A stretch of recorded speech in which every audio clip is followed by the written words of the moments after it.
सोन चिड़ैया खबर उड़ती है।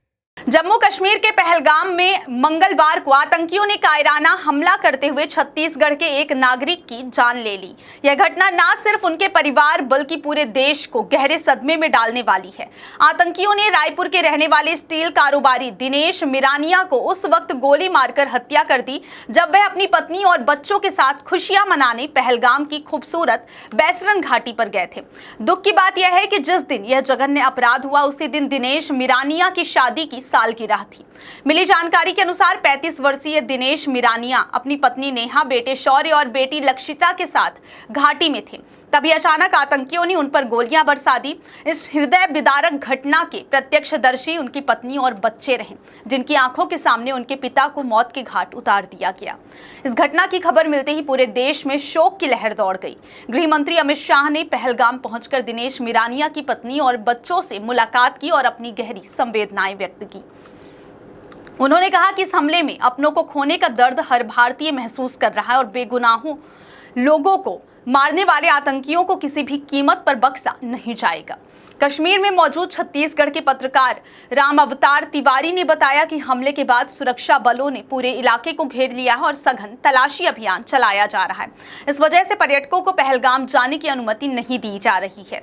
उन्होंने यह भी बताया कि एहतियात के तौर पर पहलगाम को खाली करा लिया गया है और सभी बाजार व पर्यटक क्षेत्र बंद कर दिए गए हैं।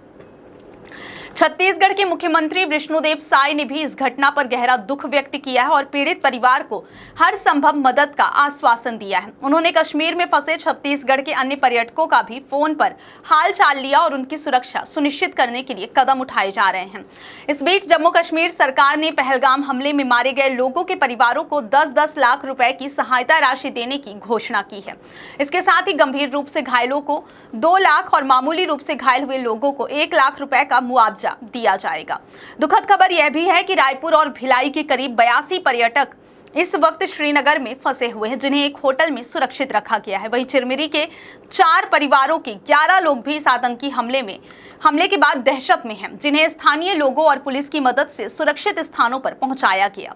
दिनेश मिरानिया रायपुर के समता कॉलोनी में अपने परिवार के साथ रहते थे और उनका स्टील का कारोबार था। वह अपने 4 भाइयों में सबसे छोटे थे।